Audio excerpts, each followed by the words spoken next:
Pendidikan itu merupakan bagian yang penting dalam kehidupan ini. Dengan adanya pendidikan, merupakan upaya untuk mencerdaskan dan mengembangkan potensi dalam diri seseorang.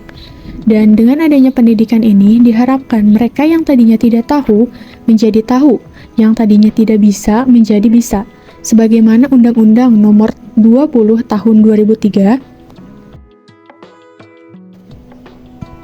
di dalam pendidikan, selain ada kurikulum, guru, siswa, tempat belajarnya atau kelas, pelajarannya, metodenya, buku, dan lain-lainnya. Nah, kalau misalkan ngomongin pendidikan, kira-kira selain yang tadi disebut tadi, ada apa lagi ya? Oke, yang tadi disebutkan merupakan bagian-bagian yang tak terpisahkan dalam dunia pendidikan. Tanpa bagian-bagian tersebut, pendidikan pasti rasanya kurang gitu. Hilang satu aja atau kurang satu aja, pendidikan menjadi terasa kurang. Dan dalam melaksanakannya perlu rencana-rencana yang terstruktur dan jelas agar tercapainya tujuan pendidikan sebagaimana pasal 20 tahun 2003. Nah, apalagi dalam pengajarannya nih, pasti perlulah rencana-rencana yang matang agar tercapainya tujuan pendidikan itu tadi. Oleh karena itu, karena hal tersebut menurut saya pribadi menarik, mari kita bahas mengenai perencanaan sistem pendidikan. Perencanaan sistem pengajaran ini merupakan suatu persiapan dan perencanaan yang dilakukan oleh seorang guru untuk melaksanakan proses pengajaran. Nah, dengan adanya perencanaan sistem pengajaran ini, seorang guru diharapkan tidak kebingungan lagi dan ketika sudah di kelas, sudah memiliki modal dan bahan untuk melaksanakan pengajaran.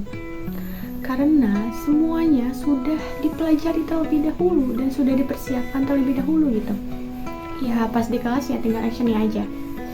Adapun dalam perencanaan sistem pengajaran ini yang paling penting dan menjadi modal utama dan menjadi acuan dalam melaksanakannya adalah kurikulum. Kurikulum ini merupakan suatu panduan atau acuan yang isinya adalah sebuah sistem yang mengatur semua hal yang berkaitan dengan pendidikan, dari mulai guru, capseksnya, bahkan proses pembelajarannya. Nah, jadi karena kurikulum ini merupakan sebuah acuan, maka mau gak mau, suka gak suka, sekolah dalam lingkup nasional harus menerapkannya. Ya, kalau misalkan gak mau menerapkan, tentu ada konsekuensi yang bakal didapat oleh sekolah tersebut. Nah, dikarenakan kurikulum ini mengatur segala hal dalam proses pembelajaran yang dilaksanakan di sekolah, maka kurikulum ini bukan hanya dokumen yang dibuat secara asal-asalan, tetapi dirumuskan berdasarkan landasan-landasan. Di antaranya ada landasan filsafat, landasan psikologis, landasan sosiologis, landasan iptek, landasan bahkan landasan yuridis atau hukum. Nah, jadi kurikulum ini bukan dokumen yang sembarangan, tapi karena ini menjadi acuan, maka bukan menjadi dokumen yang sembarangan dan asal-asalan dibuatnya. Karena yang membuatnya pula merupakan pakar-pakar yang ahli di bidang pendidikan. Dan di Indonesia, dalam perkembangannya, kurikulum sudah berganti sebanyak 11 kali. Dan yang terakhir dan paling terbaru yang semua sekolah harus sudah mulai menerapkannya adalah kurikulum merdeka atau kurikulum merdeka belajar. Intinya ya kurikulum merdeka.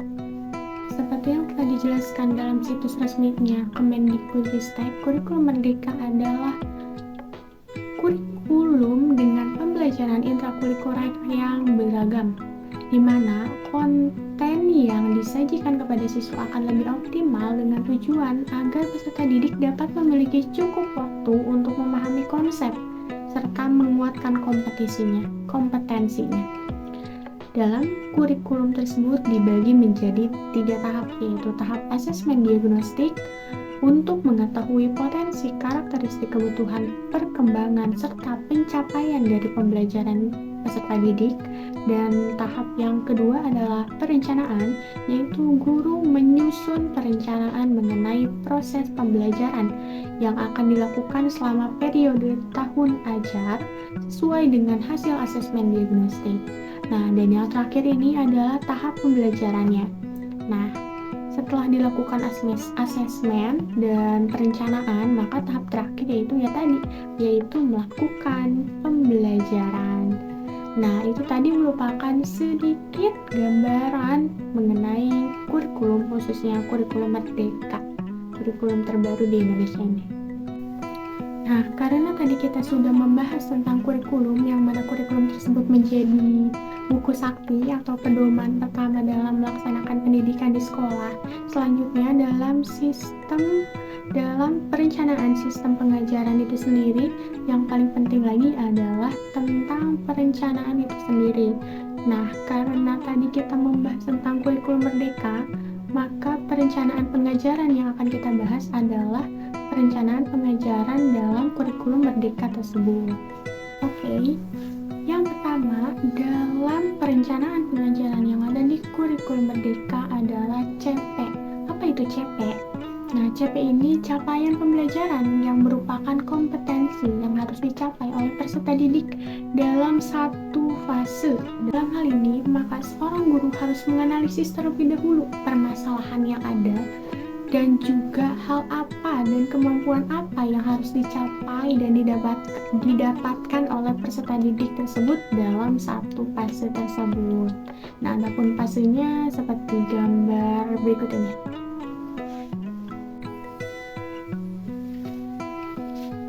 Setelah itu, yang kedua adalah tujuan pembelajaran. Setelah kita mengetahui dan menentukan capaian pembelajaran, maka dibuatlah tujuan pembelajaran yang mana merupakan deskripsi lebih lanjut mengenai kompetensi yang diharapkan dapat dicapai oleh peserta didik dan dibuat sesuai dengan kondisi dan kebutuhan peserta didik itu sendiri. Nah, kalau misalkan udah yang kedua, berarti kita lanjut ke yang ketiga. Nah, yang ketiga ini adalah alur tujuan pembelajaran atau disingkat dengan ATP, yang mana merupakan rangkaian tujuan pembelajaran yang tersusun secara sistematis dan logis, sesuai dengan urutan pembelajaran dari awal fase hingga ke akhir fase. Nah, ATP ini akan menjadi panduan dalam perencanaan pembelajaran yang dilakukan oleh seorang pendidik. Nah, sekali lagi dijelaskan bahwa ATP ini merupakan perencanaan pembelajaran secara garis besar untuk jangka waktu yang telah ditentukan dan untuk membantu peserta didik dalam mencapai CP secara bertahap. Nah, kalau misalkan di kurikulum sebelumnya, di kurikulum 13 ini disebutnya ATP ini adalah silabus. Nah, rangkaian terakhir dari perencanaan pengajaran yang ada di kurikulum Merdeka ini adalah perencanaan itu sendiri atau merancang pembelajaran. Dan dalam rencana pembelajaran ini termuat dalam rencana persiapan pembelajaran atau RPP ataupun juga dalam modul ajar, yang mana disusun berdasarkan alur tujuan pembelajaran atau ATP yang tadi yang dibuat oleh pendidik, sehingga menjadi lebih rinci lagi dari ATP tersebut. Dan rencana pembelajaran ini dirancang untuk membantu guru dalam melaksanakan pembelajarannya sehari-hari untuk mencapai tujuan pembelajaran dan juga capaian pembelajaran. Oleh karena itu, dalam membuat keempat-empatnya tadi ini, sebagai pendidik harus disiapkan dengan matang, sebab karena akan menjadi panduan dan juga dokumen administratif dalam melaksanakan pembelajaran, sehingga tahapan pembelajaran yang akan dilaksanakan dan ingin dicapai bisa langsung dilaksanakan dan sudah terstruktur dengan jelas dari awal. Nah, kita sudah mengetahui kurikulum dan terus juga mengetahui perencanaan pengajaran yang tadi 4 tadi itu dalam kurikulum Merdeka khususnya.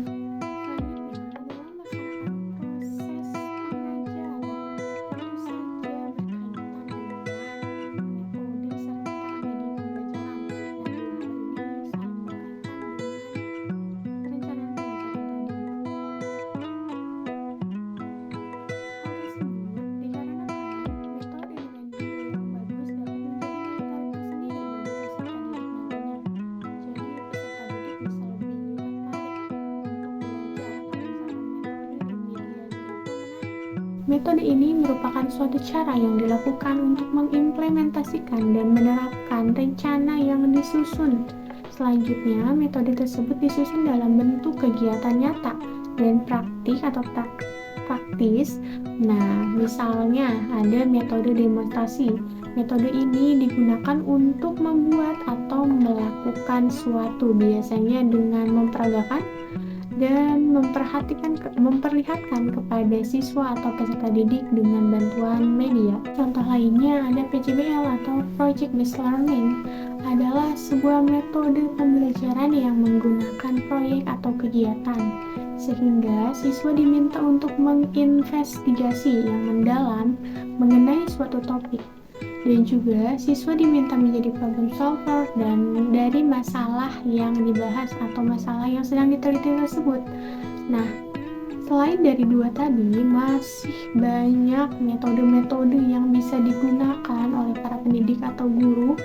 Setelah tadi kita membahas metode, selanjutnya adalah media pembelajaran. Nah, media pembelajaran ini adalah perangkat atau alat atau saluran yang digunakan untuk menyalurkan pesan atau informasi mengenai pembelajaran yang sedang dilakukan. Media pembelajaran ini juga merupakan suatu bagian dari sumber belajar yang mana bisa dimanfaatkan oleh peserta didik maupun pendidik demi terciptanya proses pembelajaran dan agar tercapainya tujuan pembelajaran yang lebih maksimal.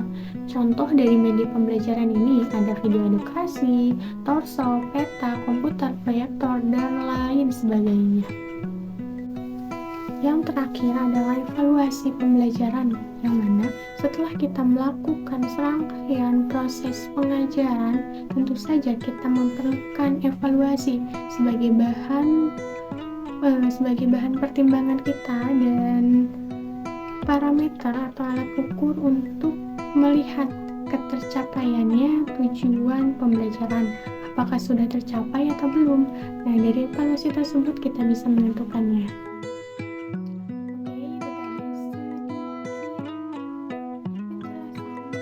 Perencanaan sistem pengajaran dari mulai awalnya harus ada kurikulum sebagai panduan atau acuan, selanjutnya dilengkapi atau dilanjut dengan perencanaan pengajaran.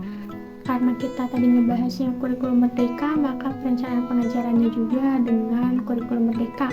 Ada CP, terus ada TP, ada ATP, dan merancang pembelajaran atau modul ajar. Nah, dilanjut dan dilengkapi dengan metode serta media pembelajaran, dan yang terakhir tentang evaluasi. Semoga yang disampaikan bisa bermanfaat, dan sampai jumpa di video yang lain.